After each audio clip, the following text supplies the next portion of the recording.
마태복음 12장 1절부터 13절까지 말씀입니다.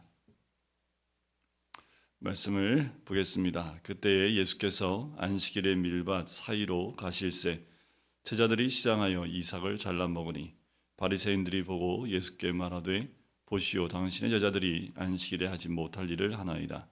예수께서 이르시되 다윗이 자기와 함께 그 함께한 자들이 시장할 때에 한 일을 읽지 못하였느냐. 그가 하나님의 전에 들어가서 제사장 외에는 자기나 그 함께한 자들이 먹어서는 안 되는 질설병을 먹지 아니하였느냐. 또 안식일의 제사장들이 성전 안에서 안식을 범하여도 죄가 없음을 너희가 율법에서 읽지 못하였느냐. 내가 너희에게 이르노니 성전보다 더 큰 이가 여기 있느니라. 나는 자비를 원하고 제사를 원하지 아니하노라 하신 뜻을 너희가 알았더라면 무죄한 자를 정죄하지 아니하였으리라. 인자는 안식일의 주인이라 하시니라. 거기에서 떠나 그들의 회당에 들어가시니 한쪽 손 마른 사람이 있는지라. 사람들이 예수를 고발하려 하여 물어 이르되 안식일에 병 고치는 것이 옳으니이까. 예수께서 이르시되 너희 중에 어떤 사람이 양 한 마리가 있어 안식일에 구덩이에 빠졌으면 끌어내지 않겠느냐. 사람이 양보다 얼마나 더 귀하냐. 그러므로 안식일에 선을 행하는 것이 옳으니라 하시고 이에 그 사람에게 이르시되 손을 내밀라 하시니 그가 내밀매 다른 손과 같이 회복되어 성하더라. 아멘. 오늘 본문의 말씀은 안식일 12사건이 나오는 장입니다. 안식일 날 두 가지 사건이 벌어지지요. 밀밭 사이로 가실새 제자들이 시장에서 이삭을 잘라 먹는 사건이고요. 또 하나의 사건은 회당에서 한 손 마른 사람이 있는데 그를 고쳐주시는 주님의 사건입니다. 자, 보시면 안식일날 밀밭 사이로 가실새 제자들이 시장에서 이삭을 잘라 먹습니다. 이게 무슨 문제가 되냐면 바리새인들이 보기에는 이 안식일날 하지 말아야 될 그 일 가운데 벌써 4가지나 잘못을 범하게 됩니다. 안식일에 금지됐다는 것이 무엇이 있었냐면 총 29가지의 금지된 법이 있습니다. 왜 이렇게 법을 많이 만들었을까요? 율법을 많이 만들었을까요? 이 10계명 가운데 4번째 안식일을 거룩히 지키라 라는 그 말씀을 온전히 지키고 싶은 마음에 바리새인들 또 나아가서 유대인들은 안식일날 하지 말아야 될 것을 더 세밀하게 구분해서 29가지나 만들어 놨습니다. 이것을 꼭 지킬 수 있도록 그들이 권면을 냈고 바리새인들을 철저하게 지켰던 부분들이고 유대인들도 따랐던 율법입니다. 그 가운데 제자들이 범한 그 안식일에 금지된 것들은 손으로 이삭을 잘라 먹었는데 이 법에는 4가지가 걸리게 됩니다. 수확죄, 키질죄, 타작죄, 음식 준비죄. 그냥 밀 이삭을 잘라서 배고파서 먹은 것 뿐인데 안식일 날 벌써 4가지의 죄의 법에 접촉이 되는 모습을 보게 됐지요. 이날은 특별히 안식일 날 어느 정도까지 이 바리새인들이 이 안식일을 지켰냐면 짐을 운반하는 것을 금지하는데 짐의 무게를 얼마로 정해야 되느냐, 이거 가지고 유대인들 안에 바리새인들 안에 논쟁이 있었고 결정된 게 뭐냐면 어떤 무게냐 하면 짐이란 마른 무화과 2송이만한 무게 그 이상이 되면 다 짐으로 간주한다. 그래서 늘 바늘 하나도 꽂고 가지고 운반하게 되면 그것도 짐 운반죄에 해당이 될 정도입니다. 그래서 오죽하면 유대인들은 이 안식일이 되면 땅을 파고 땅속에 아예 들어가서 누워서 하루 종일 나오지 않는다는 이야기까지 있을 정도입니다. 철저히 지키는 거지요. 그런데 여러분들 반대로 생각해 볼까요? 안식일을 거룩히 지키는 것이 과연 안식일날 아무것도 안 하는 것이 거룩하게 지키는 걸까요? 그럼 하나님이 안식일을 지키라고 하신 이유가 무엇이길래 안식일날 일하지 않는 것으로 이들이 귀결이 됐을까라는 거지요. 안식일을 거룩하게 지키라는 그 말씀은 거룩에 초점이 있지요. 무엇이 거룩입니까? 말씀을 지키는 게 거룩 맞지요. 하지만 그 거룩함은 하나님 뜻에 어긋난 것은 거룩이 아니겠지요. 자, 원래 안식일의 개념은 첫 번째 안식일의 개념을 주신 것은 하나님이 모든 것을 창조하시고 제7일째에 안식했던 것을 기념하여 지키게 합니다. 자, 제7일 때 안식하셨던 우리 하나님의 모습은 어땠습니까? 7일 동안, 6일 동안 하나님 말씀하신 대로 모든 창조가 완성이 되고 다 이루어지고 난 다음에 안식을 한 거지요. 안식의 개념은 그렇게 말씀대로 이루어진 삶을 의미합니다. 그러니까 뭐예요? 안식일은 말씀대로 사는 삶을 의미합니다.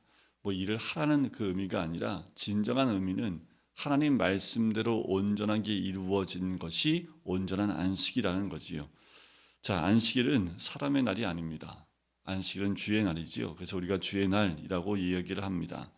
바리새인들이 이 제자들을 향해서 잘못된 것에 대해서 예수님께 이야기했을 때 예수님이 구약에 있는 말씀을 가지고 와서 그것을 반박하십니다. 두 가지지요. 다윗이 도망 다닐 때에 이 제사장만 먹을 수밖에 없었던 진설병을 먹었던 것 너희가 기억하지 않느냐. 그리고 안식일에 제사장들이 성전 안에서 일을 하는 것에 대해서 안식을 범하지 않는 것이라는 것을 너희가 알지 못하느냐라고 반박을 합니다. 그래요. 예수님께서 하신 말씀에 이 바리새인들은 뭐라 말할 수 없는 상태가 되는 거지요. 그러면서 또 뭐라고 말씀하시냐면 성전보다 더 큰 이가 여기 있다라고 말씀을 합니다. 바리새인들이 도통 이해할 수 없는 말씀이지요. 당시 제자들도 이 말씀이 무엇인지 깨달지 못합니다. 나중에 예수님이 부활하시고 난 다음에 성령의 깨달음 가운데 이 말씀을 기억하게 되지요.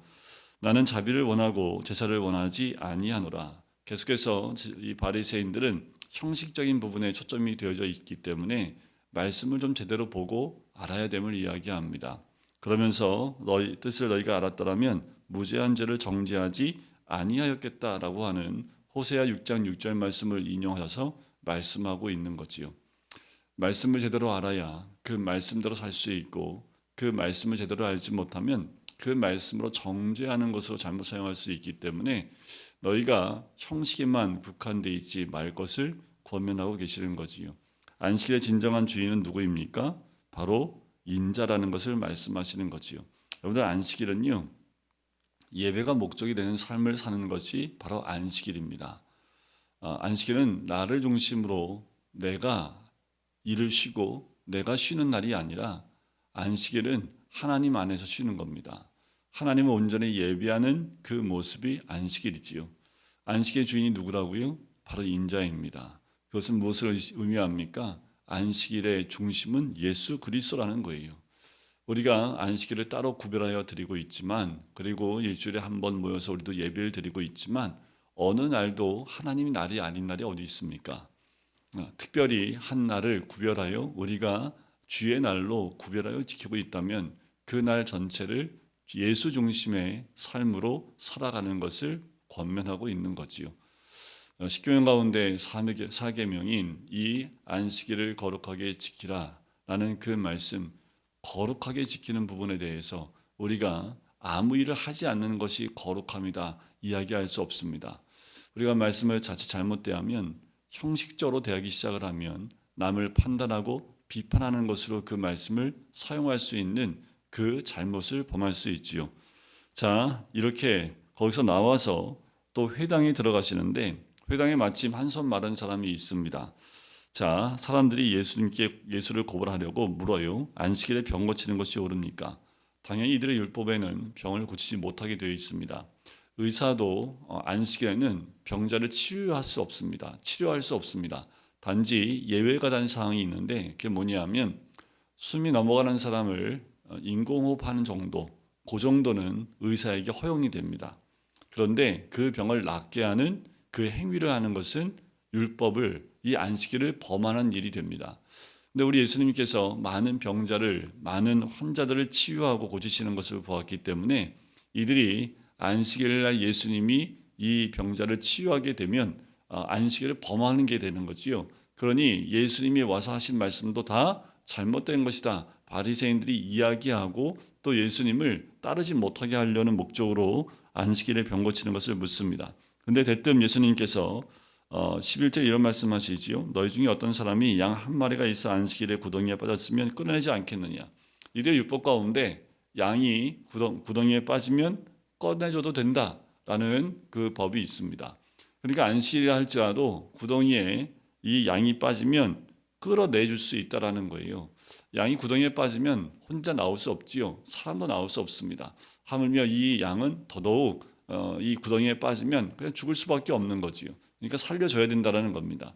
하물며 사람이 양보다 더 귀하지 않냐라는 거예요.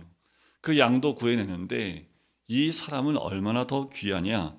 그러므로 안식일에 선을 행하는 것이 옳으니라 라고 말씀합니다. 자, 무엇이 선이냐라는 거예요. 우리가 생각하는 착하게 일을 하는 것, 착한 일을 하는 것, 그것을 선이라고 지금 주님이 말씀하시는 것 그 이상입니다. 안식일 날 병 고치는 것, 그게 선한 일이지요.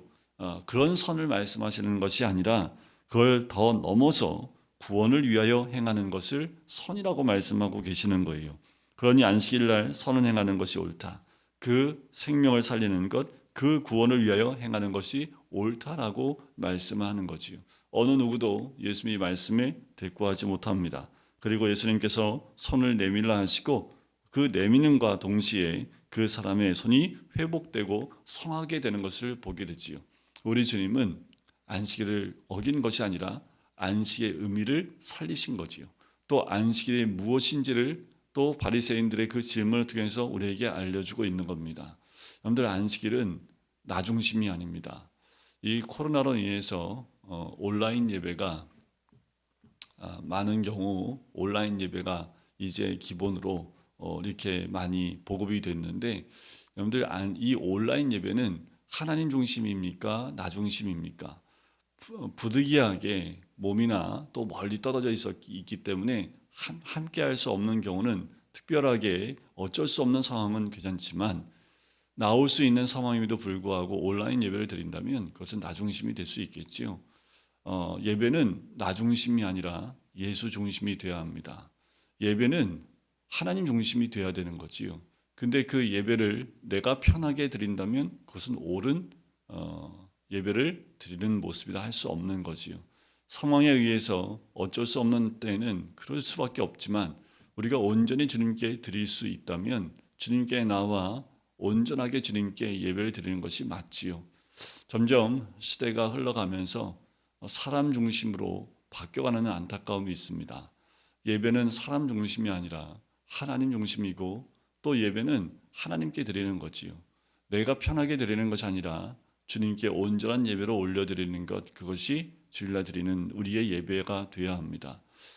자꾸 바리새인들도 형식주의로 흘러가는데 우리도 형식주의로 흘러가면 안 되겠지요. 중심은 움직이면 안 됩니다. 그 중심 가운데 하나님 중심, 예수 중심, 말씀 중심으로 우리가 서 있어야 되는 것이 가장 중요하겠지요. 더 말씀의 의미를 깨닫고 안식일을 거룩하게 지킬 뿐만 아니라 참 의미를 깨달으며 하나님 중심의 그 주의를 또 안식일을 지켜나가는 우리 모든 성도님 되시기를 주님의 이름 간절히 축원드립니다. 기도하겠습니다.